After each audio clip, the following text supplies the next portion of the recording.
¿Qué tal? En este análisis vamos a meternos de lleno con 4 tiempos verbales que son, bueno, la base de todo en inglés. El objetivo es bastante simple, entender cómo y cuándo usarlos, para que la comunicación sea siempre fluida y clara. A ver, nos suenan estas frases, ¿verdad? Es muy probable que las hayamos escuchado o incluso dicho. Son errores súper comunes, pero la buena noticia es que son muy fáciles de corregir una vez que entendemos las reglas del juego. Vamos a ver cómo. Esta va a ser nuestra ruta. Empezamos con el verbo to be, que es el pilar. Luego pasamos a las acciones cotidianas, a lo que está sucediendo ahora mismo y a los eventos del pasado. Y al final, juntamos todo con una pequeña práctica. ¡Vamos a darle! Muy bien, empecemos por el principio. El verbo to be es, literalmente, la columna vertebral de muchísimas oraciones en inglés. Su trabajo principal es describir estados y definir quién o qué es algo. Este verbo tiene 3 formas o 3 caras. En presente, am, is y are. La elección depende totalmente del sujeto. I am, he, she, it is y you, we, they, are. Es así de sencillo, pero dominarlo es crucial. Ahora, lo interesante aquí es ver la estructura. Para negar, solo agregamos not después del verbo. Y ya. Para preguntar, sas, le damos la vuelta. El verbo to be va al inicio de la oración. Muy lógico, ¿no? Y aquí tenemos uno de los errores del inicio. Results es una palabra en plural, por lo tanto, necesita la forma plural del verbo que es were, no was. Es un detalle pequeño, pero que lo cambia todo. La clave es que el sujeto y el verbo siempre tienen que concordar. Avancemos. Ya con la base firme, ahora construimos sobre ella. Pasamos al present simple. Este tiempo verbal es nuestro mejor amigo para hablar de rutinas, de cosas que hacemos todos los días y de verdades universales. Si lo pensamos, lo usamos para el día a día. I work from home. The sun rises in the east. Todas esas acciones habituales o hechos que son permanentes se expresan con el presente simple. Digamos que es el tiempo de la constancia. Aquí la cosa se pone más interesante porque aparecen los auxiliares do y does. Hay que ponerle ojo a la S al final del verbo en la forma afirmativa para he, she o it. Y para negar o preguntar, usamos doesn't o does. Para todos los demás sujetos, usamos do y don't. Estas palabras son como señales de neón. Cuando las vemos en una oración, casi siempre nos están gritando que debemos usar el presente simple. Son pistas que nos ayudan a elegir el tiempo correcto sin dudarlo. Y aquí está el otro error que vimos al principio. Como el sujeto es she, el auxiliar correcto en negativo es doesn't.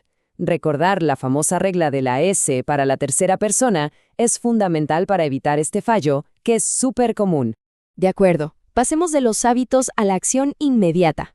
El presente progresivo, que a veces también se le llama presente continuo, se enfoca en lo que está ocurriendo en este preciso instante. La fórmula es muy clara. Tenemos al sujeto, seguido de la forma correcta del verbo to be que ya conocemos, y luego el verbo principal con la terminación ing. Esto nos da la sensación de una acción que está en pleno desarrollo. La tabla lo ilustra perfectamente. La estructura es muy consistente. Siempre es to be más el verbo en ing.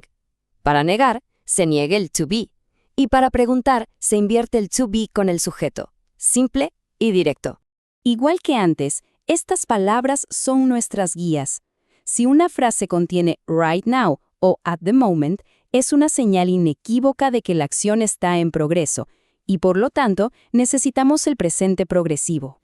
Un error muy frecuente es olvidarse de la terminación ing. Hay que tenerlo siempre presente. Si usamos am, is o are para describir una acción, el verbo que sigue debe, sí o sí, terminar en ing. Por eso es we are analyzing. Y ahora vamos a viajar un poquito en el tiempo.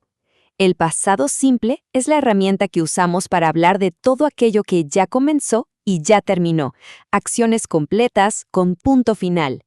La clave aquí es que la acción está completamente finalizada. Por ejemplo, I worked yesterday. La acción de trabajar ya fue.